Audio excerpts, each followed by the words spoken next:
వ్యతిరేకించాలి. అందరూ వస్తారు.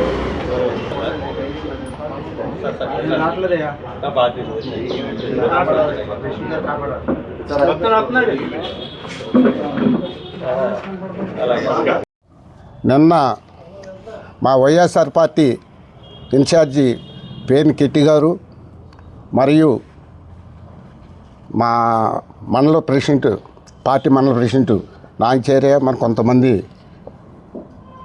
కానూరు శివారు పెద్దపట్నం గ్రామానికి ఆనుకున్న అక్రమంగా చెరువులు తవ్వుతూ ఉంటే ఆ గ్రామస్తులు చెప్తే చూడటానికి వెళ్ళాం. అయితే చూసిన తర్వాత జేసీ గారికి మా జిల్లా నాయకుడు పేరు నాని గారితో వెళ్ళి ఆయనకి అక్కడ జరిగే అక్రమాలని వివరించడం జరిగింది. తర్వాత నాని గారు మాట్లాడి అక్కడ జరిగి అని చెప్పడం జరిగింది. తర్వాత ఈ తెలుగుదేశం నాయకుళ్ళు పెద్ద నాయకుళ్ళు మాట్లాడుతున్నారు. అవి పేదవాళ్ళు తవ్వుకుంటున్నారు, మడాడువులు కాదు, సక్రంగా ఉన్న భూమి అని చెప్పడం జరిగింది. సక్రంగా ఉంటే ఈ మడాడువులు ఇది చెరువు తవ్వకముందు పరిస్థితి. ఇది కూడా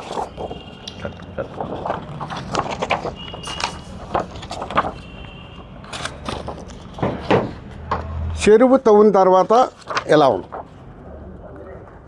నిన్న కొంతమంది విలేకరులు వచ్చారు, చూశారు, పక్కన ఉన్న మడాడువులు చూశారు.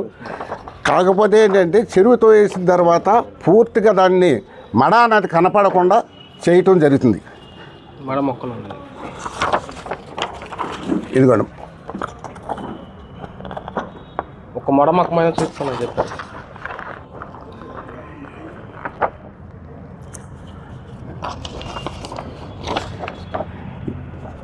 ఈ సర్వే నెంబర్ 2001లో దాదాపు 471 ఎకరం ఉంది.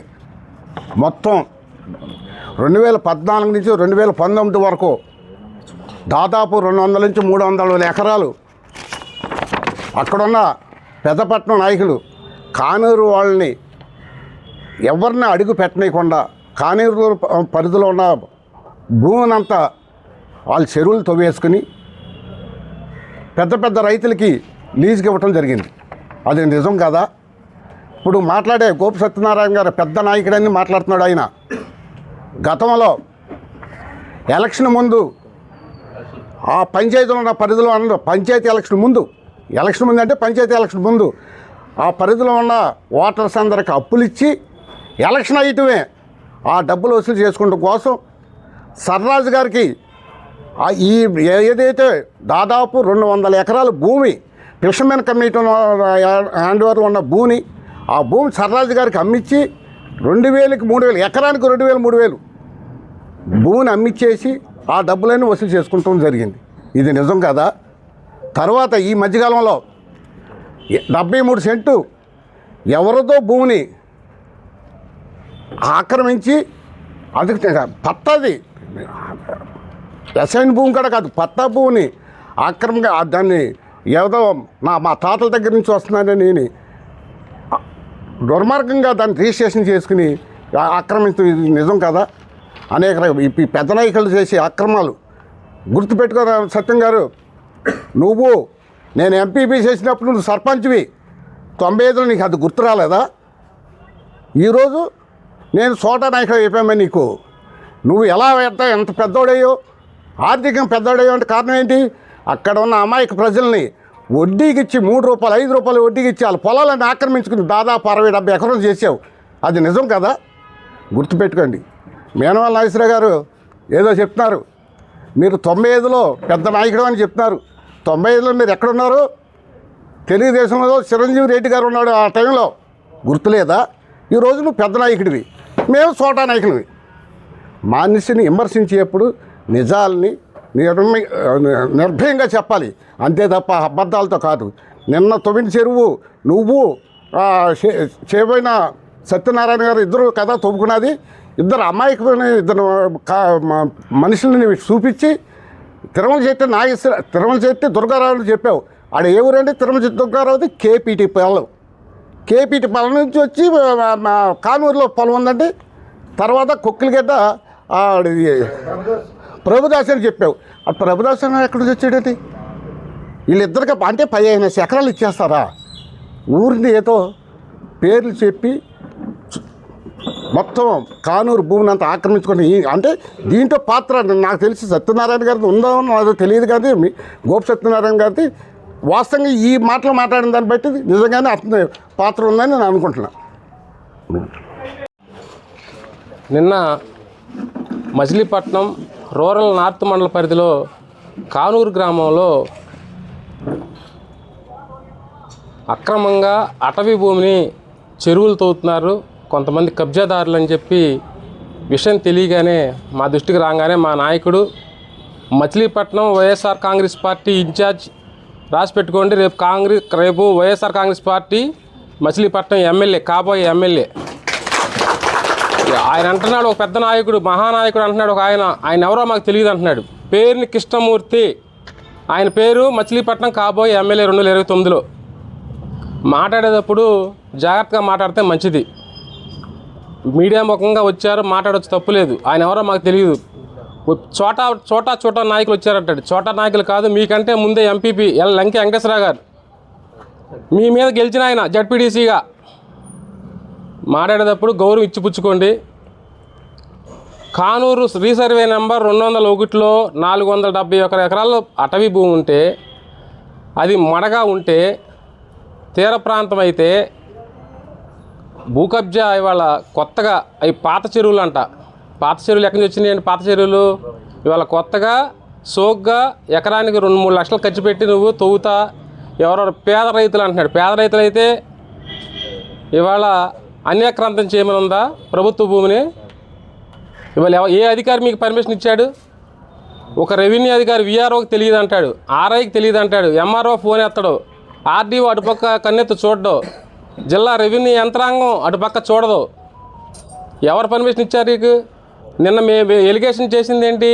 అది ప్రభుత్వ భూమి తవ్వుతున్నారని చెప్పి ప్రభుత్వ అధికారుల దృష్టికి తీసుకెళ్తాకి మేము మా నాయకుడు ఫోన్ చేస్తే మాకు తెలియదని సమాధానం ఇచ్చారు. మీకు ఎవరు పర్మిషన్ ఇచ్చారు అటవీ భూ తవ్వుతాకి? ఇవాళ అధికారం ఉంది కదా అని చెప్పి ఇవాళ తవ్వేస్తే న్యాయస్థానాలు లేవా? ట్రిబ్యునల్స్ లేవా? దీని మీద జిల్లా రెవెన్యూ యంత్రాంగాన్ని, కలెక్టర్ గారిని నేను కోరుకుంటున్నా, మీరు వెంటనే కమిటీ వేయండి. కమిటీ వేసి ప్రభుత్వ భూమిని కాపాడండి.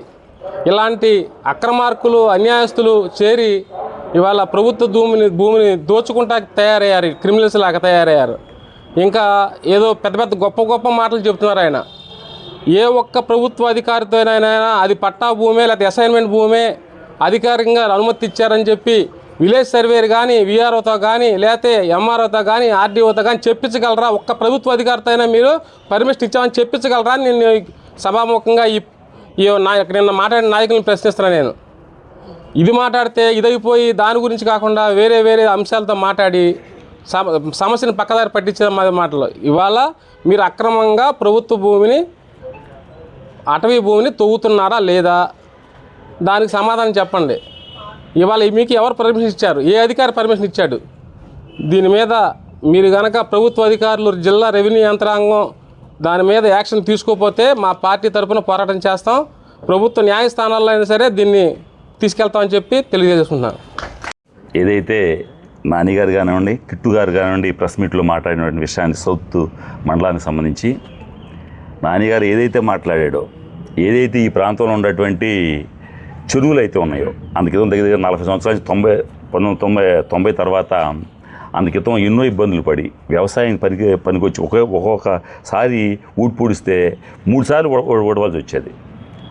ఒకసారి ఊడి పూడ్చే భూమిని అవి పండక కాలువ చివరి భూమిని వాటి వల్ల 3 సార్లు ఓడ్చాల్సిన పరిస్థితుల్లో 90లో చెరువులు తీసుకుని జరిగింది. ఫస్ట్ అయితే రొయ్యల చెరువులుగా చేసుకున్నారు, తర్వాత చేపల చెరువులుగా వీళ్ళంతా కలిసి లీజుకి ఇచ్చి చిన్న చిన్న రైతులంతా తీసుకొచ్చి పెద్ద చెరువులుగా వాటిని చేపల చెరువులుగా చేసుకోవడం జరిగింది. ఆ రోజు నుంచి మా సౌత్ మండలం నుంచి ఇక్కడి నుంచి వలసగా వెళ్ళిపోయినటువంటి జనాలు వేరే ప్రాంతం నుంచి మా ప్రాంతానికి వలస వచ్చే పరిస్థితులు మా ప్రాంతంలో ఏర్పడ్డాయి. నేను ఇక్కడ ఉన్న పరిస్థితి చూస్తే ఈ మధ్య దగ్గర ఒక 2-3 నెలల క్రితం ఏదైతే ఇక్కడ ఉన్నటువంటి చేపల చెరువులు ఉన్నాయో వాటిని రిపేర్ చేయనికోకుండా పాత చెరువులు ఏ సంవత్సరం రిపేర్ చేసుకుని మనం వచ్చినటువంటి గాలులకి ఆ కట్టను కొట్టేయడం జరిగింది. చేపల చెరువు కట్టులు వాటిని రిపేర్ చేయించుకుంటూ ఉంటే వాటిని చేయనికోకుండా ఇబ్బంది పెడుతున్నారు. ఇబ్బంది పెడుతూ అలాగే ఇప్పుడు ఏదంటే అక్కడ మన వాడపాలెం ప్రాంతంలో మొన్న మధ్య అంత కలిసిన 1 నెల క్రితం అక్కడ ఉన్నటువంటి భూమిని లీజ్కి ఇవ్వడం జరిగింది. తీసుకున్న వారు ఒక 5,000 రూపాయలకు భయాన్ని కూడా ఇచ్చారు. 2 రోజులు దాని చుట్టూ కూడా కట్టేసుకుంటాకి ప్రొక్లైన్ కూడా పనిచేసినాయి. హడావుడిగా ఏదో కొత్త జీవో వస్తుంది, ఈ భూములు తవ్వద్దని ఆపారు. ఆ భూములు వాళ్ళ పట్టా భూములు. అలాగే ఆ భూముల్లోకి ఈ రోజున సముద్రం వచ్చినట్టు అదంతా పోటు వచ్చేస్తుంది. పంటానికి నిరుపయోగంగా ఉన్నాయి. వాటిని లీజుకిచ్చుకున్న వాటిని కూడా రద్దు చేయించి ఎవరైతే ఆ రాజు ఇక్కడ లీజుకు తీసుకున్నాడో అతను బెదిరించడం వలన, ఎవరైతే మనకి ఉన్నటువంటి విఆర్ఓలు వారు బెదిరించడం వలన అక్కడ ప్రొక్లైన్ని తీసుకురావడం వలన ఆ రాజు బెదిరిపోయి ఇక్కడి నుంచి వేరే సాటికి వెళ్ళిపోవడం జరిగింది. ఇక్కడ చిన్నకారు రైతులకి అక్కడ ఆ రోజున దగ్గరగా 30,000 నుంచి 40,000 నుంచి 60,000 కూడా లీజు ఇచ్చేటటువంటి వాళ్ళ చేపల చెరువుల్ని ఎవరిని చేయనీకోకుండా ఇబ్బంది పెట్టడం జరిగింది. అలాగే ఈ ప్రాంతంలో ఉన్నటువంటి కొంతమంది నాయకులు వారికి కప్పం కడితేనే కానీ అక్కడున్నట్టు పనులు జరిగే పరిస్థితి కనపడట్లేదు. ఈరోజు నిన్న మా నాన్నగారు మాట్లాడారని పెద్ద ఆయన ఏదేదో మాట్లాడుతున్నాడు, చాలా పెద్ద ఆయన ఏదేదో మాట్లాడుతున్నాడు.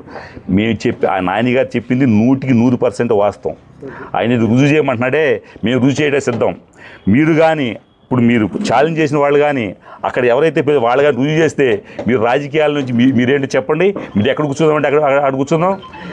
ప్రతి విషయాన్ని అమౌంట్తో సహా మేము రుజువు చేస్తాం. దానికి మీ బాధ్యత మీరు ఎలా వహిస్తారు, ఎంతవరకు బాధ్యత మీరు వహిస్తారు? మీరు వహిస్తారా, మీ పై నాయకులు వహిస్తారా, లేకపోతే అక్కడ నాయకులు వహిస్తారా? ఛాలెంజ్. నిన్నగాక మన చిన్నాపురం చుట్టూ ఉన్నటువంటి భూములన్నీ తవ్వారు. ఆ భూమిలో డబ్బులు ఎవరికి వెళ్ళినాయండి? ఎవరి ద్వారా వెళ్ళినాయండి? ఎంత వెళ్ళినాయండి? ఎన్ని తెలిసిన వాటిని మీరు విషయాన్ని చెప్పారు. చెప్పిన దాన్ని మీరు రుజువు చేసుకుంటాం కదా, దాన్ని సరి చేసుకుంటూ నేర్చుకోండి. ఇప్పుడు ఎవరో వేరే పార్టీ వాళ్ళు మేము రుజువు చేయాల్సిన అవసరం లేదు. మీ పార్టీలో ఉన్న వాళ్ళు రుజువు చేయడం సిద్ధంగా ఉంటారు. మీ పార్టీ వాళ్ళని అడగండి. అది వాస్తవం కాదు, మీ పార్టీలో ఉన్నవాళ్ళు చెబుతారు. బయట పార్టీ వాళ్ళు వేరే వాళ్ళు వచ్చి చెప్పాల్సినంత అవసరం కూడా లేదు. మీరు అక్కడ ఇప్పటి నుంచో రాజకీయాలు ఉంటున్నారు కదా, మీ పార్టీ వాళ్ళు ఉన్న వాళ్ళు అడగండి. ఎంతెంత ఏ చెరువుకి ఎంతెంత చేతులు మారుతున్నాయో వీళ్ళకి ఇస్తే కానీ చెరువులకు తోమటం కానీ పని చేసుకోవడం కానీ వీలుందో లేదో మీరు అడగండి. ఛాలెంజ్లు చేయడం కాదు. విషయం ఏంటంటే అసలు ఏముందో కనుక్కోండి. అక్కడ గ్యారెంటీగా ఎంతోమంది ఇక్కడున్న ఈ భూములు నమ్ముకుని ఎంతోమంది వాళ్ళు పచ్చగా బతుకుతున్నారు. వాళ్ళ పొట్ట కొట్టబాకండి. ఆ చెరువుల్ని రిపేర్ చేయించుకునేవ్వండి. కొత్తవి ఉంటే అన్నీ వాళ్ళ పంటకు పనికిరాని భూములు అయిపోయినాయి. సముద్రం ఏదైనా మళ్ళీ పోటు వస్తుంది, దీని వాటర్ అంతా ఎక్కేస్తుంది ఆ భూముల్లోకి. వాటినే ఈరోజు వ్యవసాయం చేయటానికి వీలు కాకపోవటం వల్లే రైతులు వాటిని లీజుకిచ్చుకోవడం జరుగుతుంది. కాబట్టి మా వైపున రైతాంగాన్ని కాపాడమని, ఈ రాజకీయాలకు అతీతంగా మా వైపున రైతాంగాన్ని కాపాడమని, మీరు నిజం తెలుసుకోకుండా ఛాలెంజ్లు చేయొద్దని తెలియజేసుకుంటూ సెలవు తీసుకున్నాం. మరి మచిలీపట్నం వైఎస్ఆర్ పార్టీ కార్యాలయంలో ప్రెస్ మీట్ పెట్టడానికి కారణం, మరి తెలుగుదేశం పార్టీ నాయకులు కళ్ళు కనపడుకోకుండా కళ్ళజోళ్ళు పెట్టుకుని మాట్లాడుతుంటే కొంచెం అయోమయంలో పడ్డాం మేము. వాస్తవాలు అయితే మాట్లాడతలా. మరి నేను మా నాయకుడు పేరుని నాని గారు, మరి పేరుని కిట్టిబాబు గారు ఈ నియోజకవర్గంలో జరుగుతున్న భూదోపిడిపై పోరాటాలు చేస్తుంటే అవాకులు చవాకులు మాట్లాడుతున్నారు. చోటా నాయకులు ఎవరండి? నేను ప్రెస్ మీడియాలో చూసా. లోకల్ నాయకులు లేరు. దాంట్లో వెనకాల ఎక్కడి నుంచో కైకిల నుంచి ఒక నాయకులు వచ్చినట్టున్నారు. గడ్డం ఇంకా ఓటు కూడా రాలేదు, గడ్డం కూడా లేదు. పెళ్లి కానీ కదా కుర్రోడ్ని ఒకటి వెనకాల వేసుకున్నారు. వీళ్ళ చోటా నాయకులు, మేము చోటా నాయకులుమా? ఒకసారి మీరు ఆత్మపరిశీలన చేసుకోండి.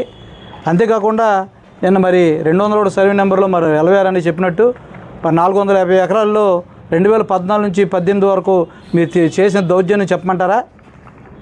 మరి అక్కడ అప్పుడు ప్రజెంట్ బుచ్చిరాజు చెరువుల్లో మరి ఆ రోజు 440 నుంచి 447 ఎకరాలు ఉంటే దాంట్లో సుమారుగా 25 ఎకరాలులో 7 ఎకరాలు కబ్జా చేసింది మరి మీనమల నాగేశ్వరరావు కాదా? ఆ భూమిని అమ్మేటి వాస్తవం కాదా? మా ప్రభుత్వం లాగేసుకుంటారని సిగ్గు తెలుసుకోవాలయ్యా మాట్లాడేటప్పుడు. ఇంకొకటి ఏంటంటే నిజంగా కొద్దిగా బాధగా ఉంది.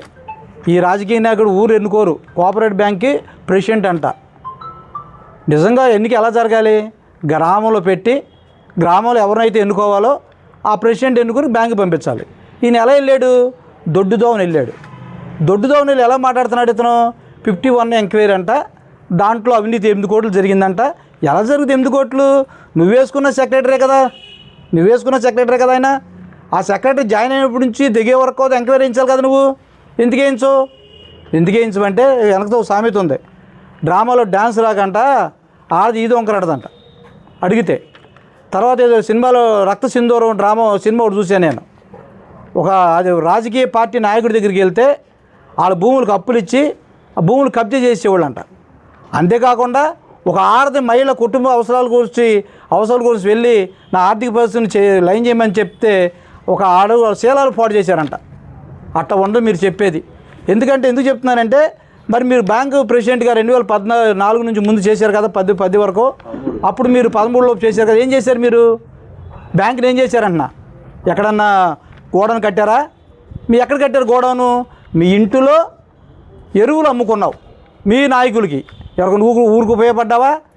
2008లో వైఎస్ రాజశేఖర రెడ్డి గారు మొత్తం 80,000 కోట్ల రూపాయలతో రుణాలు రద్దు చేస్తే దళిత సోదరులు పొలాలు లాగేసుకుని మీ భూములు పోలేదని చెప్పి మరి మీ భూములు మీ దొడ్డులో పెరిగిన నాయకులు వాళ్ళందరూ మీ దొడ్డులో పెరిగి మీ ఆర్థికంగా పెరగడానికి సాధించేవాళ్ళు వాళ్ళ భూములు కూడా లాక్కున్నావే.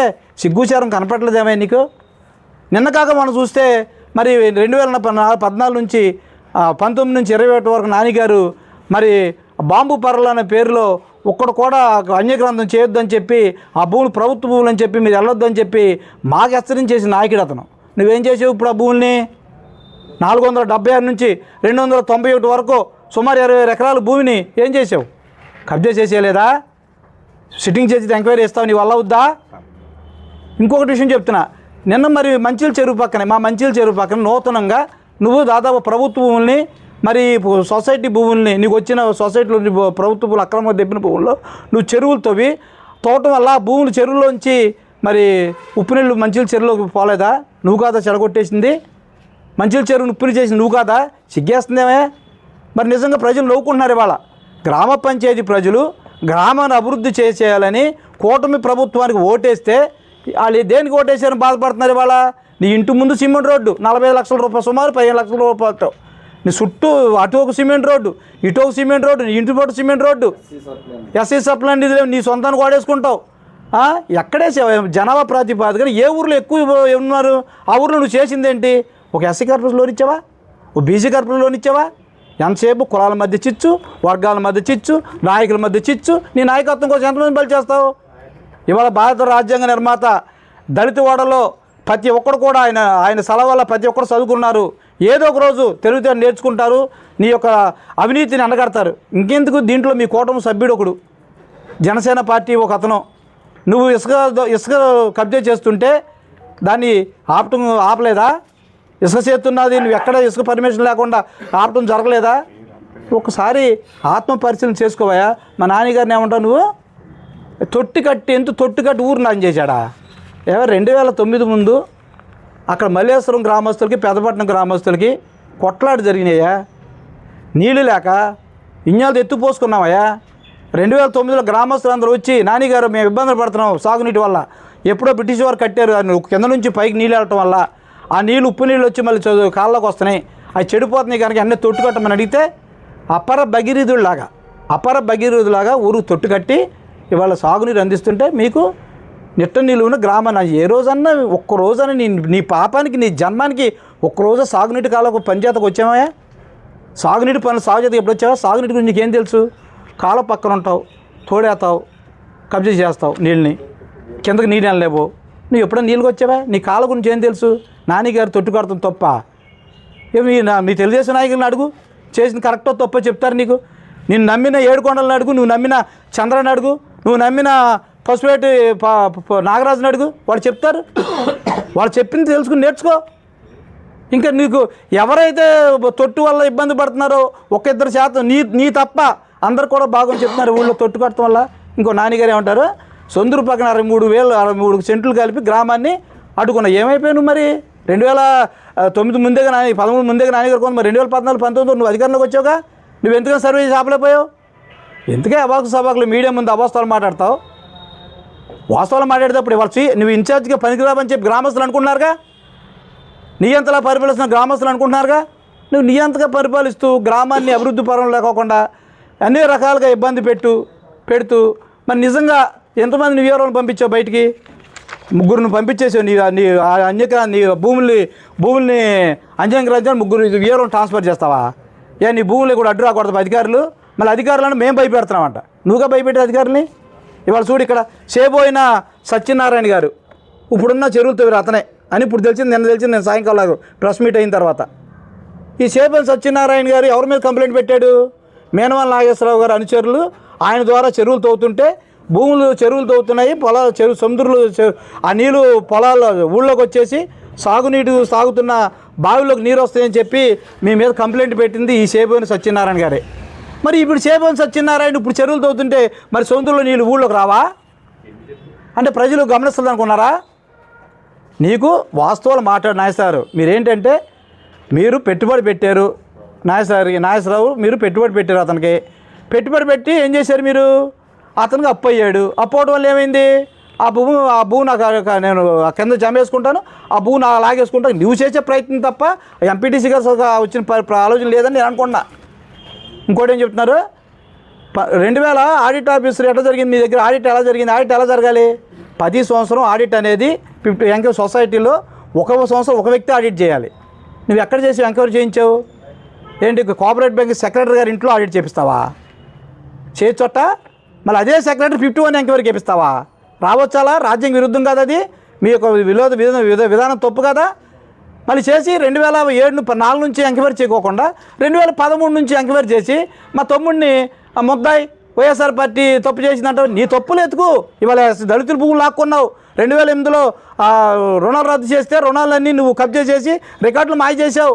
మా తెలియదు, మేము ఎంక్వైరీ చేస్తాం 51 రెడీగా నుండు. అధికారం నీ చేతిలో ఉందని చెప్పి కులాన్ని గూపుల్ని ఊరిని వర్గాలు చేయమాక ఫస్ట్ నువ్వు మొదలు పెట్టావు.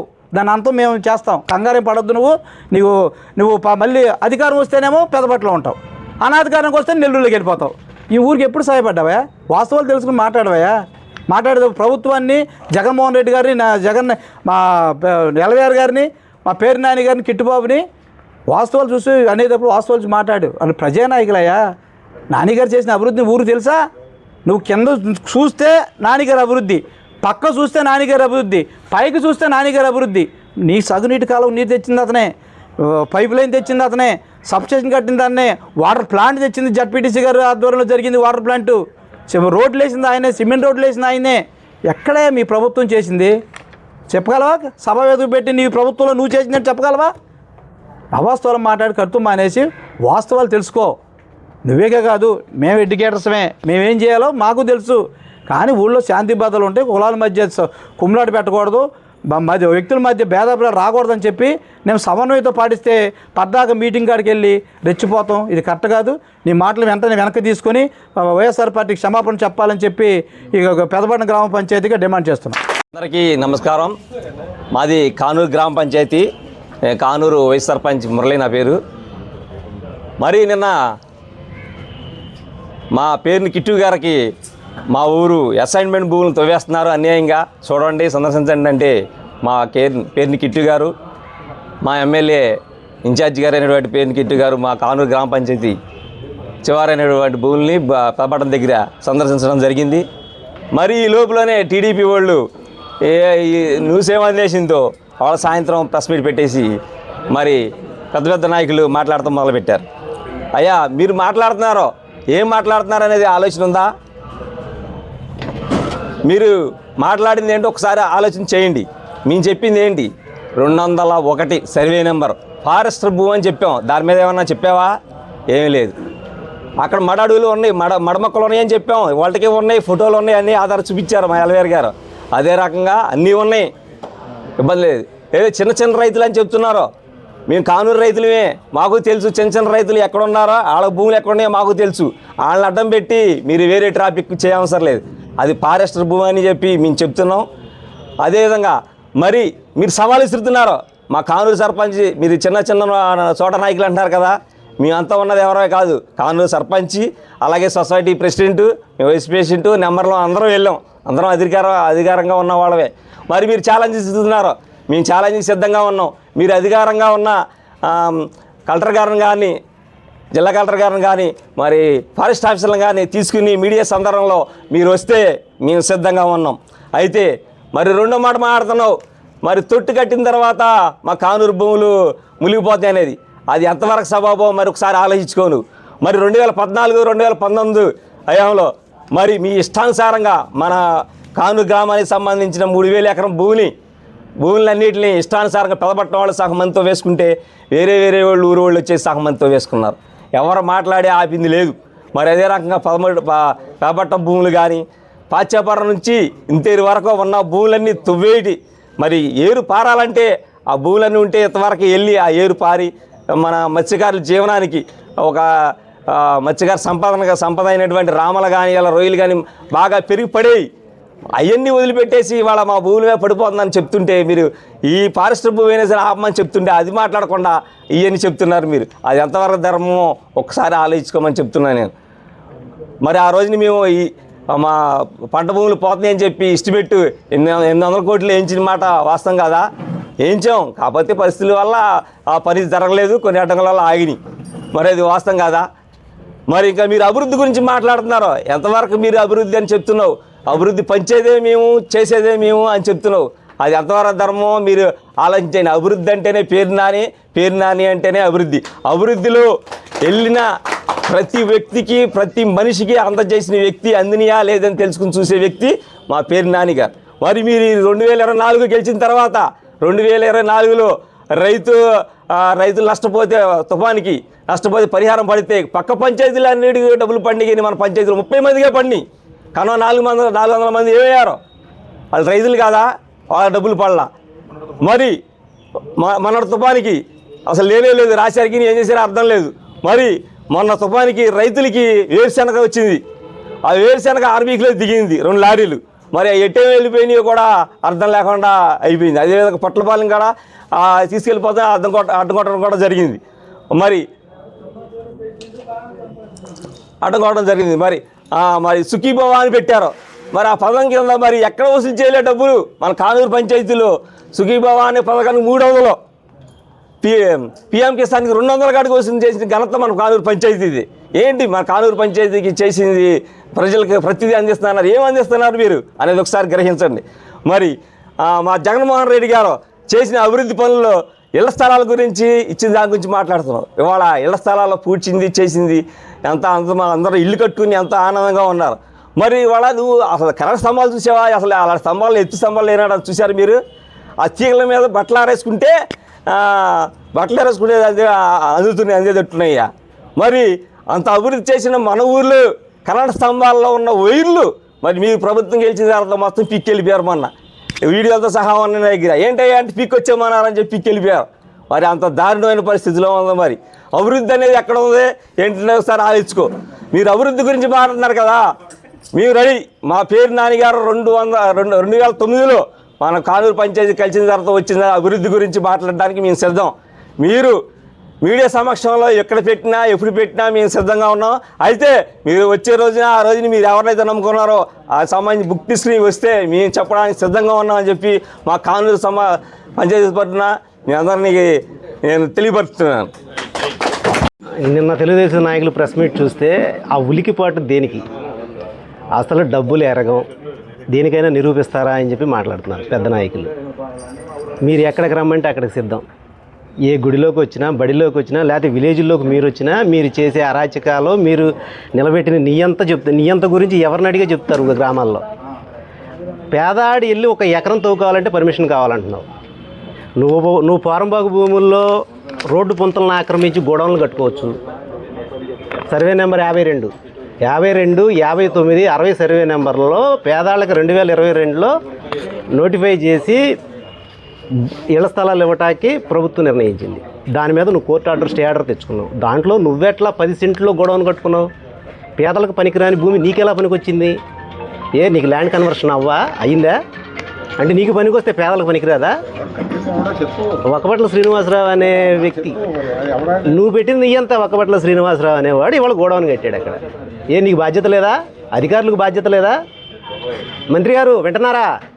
ఇలాంటి నియంత్రణ పెట్టుకుని 12 గ్రామాల ఇంకో మాట ఏం చెప్తున్నాడంటే 12 గ్రామాల్లో ఉన్న భూములన్నీ కూడా నాకు అప్పచెప్పాడు మంత్రి గారు. నన్ను చూసుకోమన్నాడు, నన్ను వాటిని సరిచూసుకోమన్నాడు.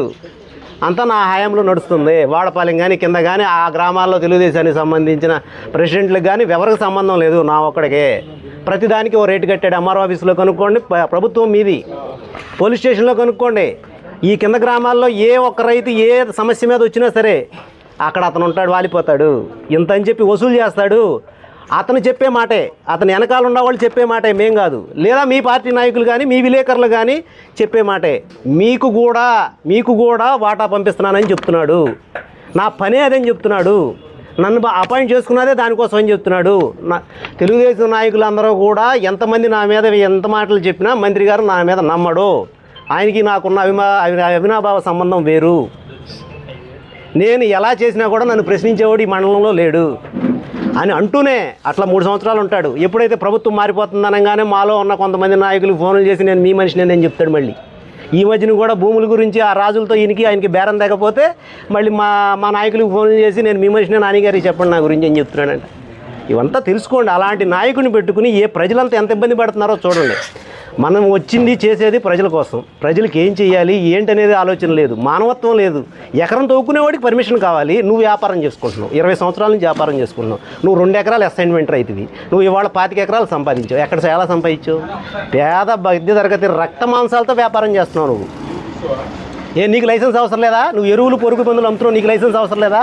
నువ్వు వడ్డీ వ్యాపారం చేస్తున్నావు, నీకు లైసెన్స్ అవసరం లేదా? నీకు అవసరం లేదా? నువ్వు ఎన్ని చేసినా కూడా, ఎన్ని అగాత్యాలు చేసినా కూడా ఇవాళ ప్రజలందరూ నువ్వు ఎక్కడికి వెళ్ళినా కూడా నీ గురించి ప్రతి ఒక్కటి చెప్తున్నాడు. ఒక 80 సెంటు రైతు 40,000 నువ్వు డిమాండ్ చేస్తే 20,000 డబ్బులు ఇస్తే సగం తవ్వనిచ్చి వదిలేసావు నిరుడు.